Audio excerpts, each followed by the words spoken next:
গোপুর সামনে। Hello, here মাঝের নতুন একটি ব্লগে আপনাদের সবাইকে স্বাগত জানাই। আজ জন্মাষ্টমী। এই প্রথমবার আমি বাড়িতে পুজো করব। এর আগে আমি কোনোদিনও জন্মাষ্টমীর পুজো করিনি। হঠাৎ পুজো করার সিদ্ধান্ত কেন নিলাম জানেন? হঠাৎ করে কিছুদিন ধরে দেখছি হিয়া খুব গপু গপু করছে। আমি প্রথমে বুঝতে পারিনি, তারপর খেয়াল করলাম ও বিভিন্ন ভ্লগে আর ইউটিউব শর্টস দেখে তো খুব, ওখানে কোথাও দেখেছে যে গোপাল পুজো করছে, তাকে গপু বলছে। তো ও হঠাৎ করে গপু গপু করছে। তো আমি সেটা দেখে ভাবলাম আমার কাছে একটা গোপাল ঠাকুর ছিল, মানে গোপাল ঠাকুরের পুতুল আমি অনেক বছর আগে মেলা থেকে কিনে এনেছিলাম, তো সেটা ওকে দিই। তো ওটা অনেক খুঁজে পেলাম। তো ওকে দিতে ঠিক গোপালকে যেরকম করা হয় ও ঠিক সেরকম করে তাকে নিয়ে খেলছে। গোপালকে নিয়ে আমি যাব, ঘুরতে যাব, গোপালকে স্কুলের ব্যাগে করে নিয়ে যাব, এই সব বলছে। তো প্রথমে আমার একটুখানি ব্যাপারটা ভালো লাগছিল না, কারণ আমাদের বাড়িতে কোনো নিত্য পুজো কোনো ঠাকুর নেই। আমি মন থেকে ঠাকুর মানি এবং যখন ইচ্ছা হয় আমি ঠাকুর কিনে এনে বাড়িতে পুজো করি। তো পরে দেখলাম ঠিক আছে, ও যখন এটা নিয়ে খুশি বা হ্যাপি আছে তো ওকে ওর মতন ছেড়ে দেওয়া উচিত। তাই এবারে ঠিক করলাম ও যখন এতই গপু গপু করছে তাহলে একটুখানি পুজো করা যাক।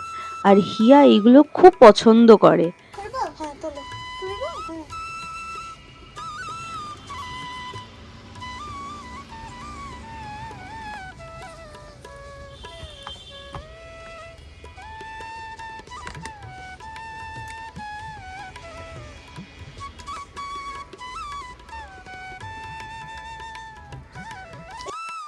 দেখছেন, স্নান করে রেডি হয়ে সকালে পুজো দেওয়ার জন্য আমার এই একটা মাত্র নয়নতারা গাছ আছে, সেখানে প্রচুর ফুল হয়েছে।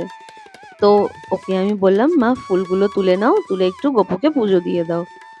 খুব খুশি আজকে, গপুর হ্যাপি বার্থডে সারা দিন ধরে বলে যাচ্ছে আর লাফিয়ে যাচ্ছে কখন কেক কাটবো, কখন কেক আনবে। তো এইবার খুব একটা ভালো করে আয়োজন করতে পারলাম না, কিন্তু পরের বার চেষ্টা করব খুব ভালো করে করার। কারণ একদিনের মধ্যে আমি ডিসাইড করি যে কালকে পুজো করব, মানে আগের দিনই ঠিক করি। তাই বাসন কোসন কোনো কিছুই মানে আলাদা করে কিছু করতে পারিনি।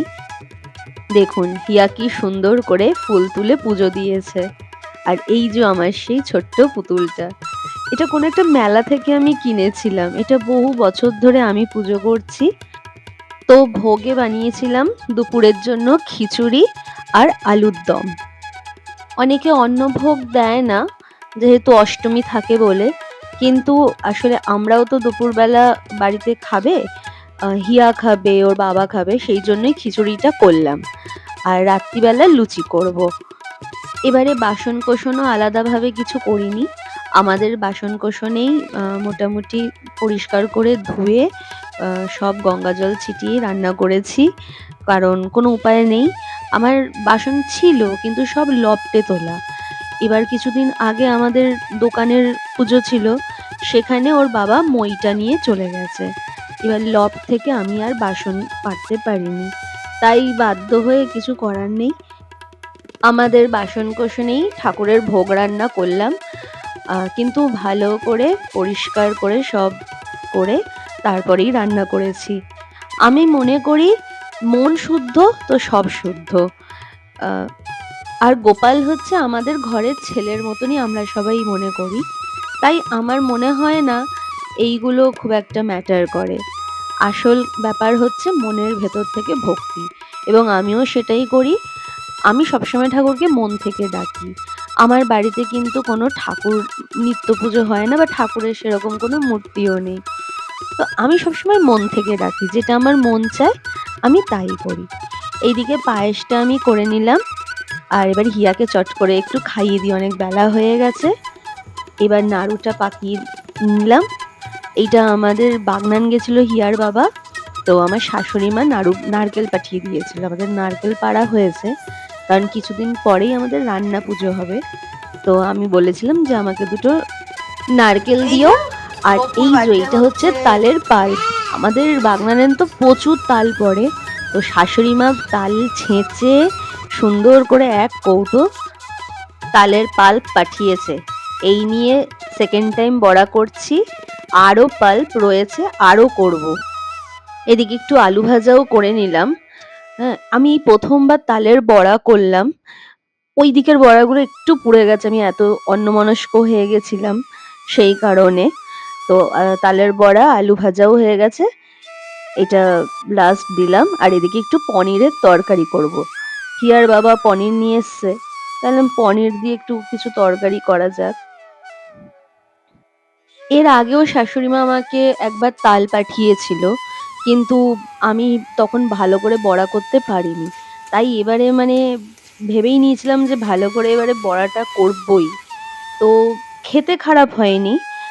প্রথম ব্যাচের বড়াগুলো ভালো হয়েছিল। সেকেন্ডের আসলে কি হয়েছে, সেকেন্ড টাইম যখন বড়াগুলো ভাজতে দিয়েছি, দেরি হয়ে যাচ্ছিল, তো এইদিকে আমি সবজি কাটতে শুরু করেছিলাম যে পনিরের তরকারিটা বাড়িতে যা সবজি আছে সেটা দিয়েই করব। আসলে হিয়ার বাবা বাজার করার সেভাবে সময় পায়নি, করতে গিয়ে পুড়ে গেছে। এইদিকে আমার সব রান্না কমপ্লিট হয়ে গেছে। এবার ভোগের থালা সাজাচ্ছি, কেক এনেছি, মিষ্টি এনেছি, এইগুলো দেব। একজন তো শাড়ি পরে রেডি হয়ে গেছে, হ্যাঁ খুব খুশি। সব নিজে করব, আমি করব। আর এইদিকে আমার বর শাশুড়ি মাকে ফোন করে দেখাচ্ছে যে দেখো তালের বড়া করেছে, নারকেলের নাড়ু করেছে।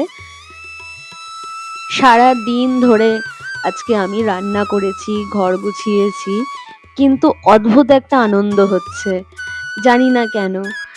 নিজে একা হাতে সব করেছি এবং খুব সুন্দর করে হয়েছে সবকিছু। হ্যাঁ, এই প্রথমবার এত কিছু করলাম, একটু কষ্ট হচ্ছে ঠিকই, কিন্তু কেন জানি না অদ্ভুত একটা ভালো লাগছে। আর এই যে ম্যাডামকে দেখুন সাজিয়ে দিয়েছি।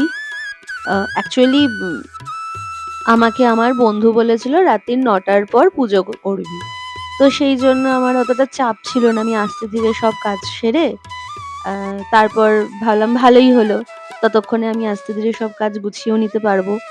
আমি হিয়াকে বললাম যে আর শাড়ি পরতে হবে না, কিন্তু না, উনি শাড়ি পরবে। এখন রাত প্রায় 10টা বাজে, আমি পুজো করতে বসেছি। এই যে আমি গোপালের জামাও কিনে এনেছি, পরানো হচ্ছে। এবার সাজাবো, ফুলের মুকুট, মালা সব এনেছি।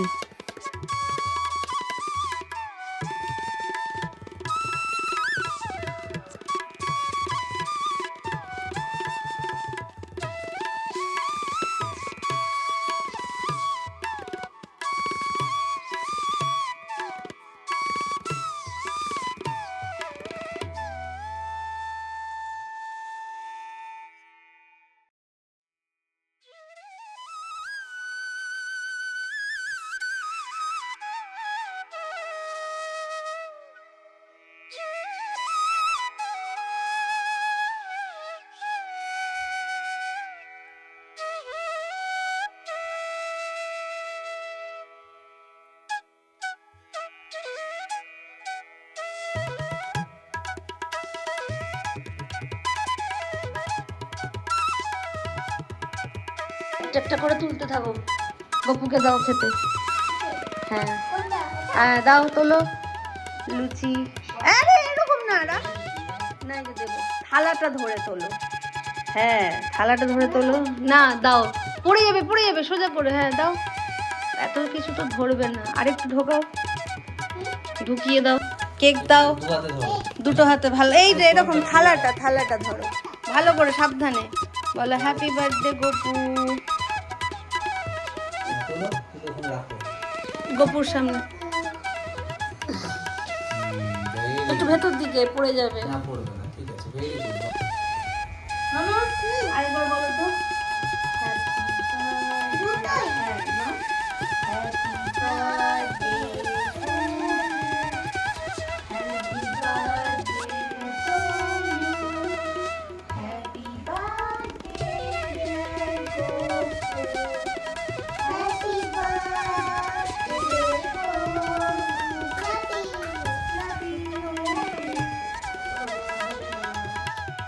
দেখলেন হিয়া কিরকম সুন্দর করে খেতে দিল গপুকে।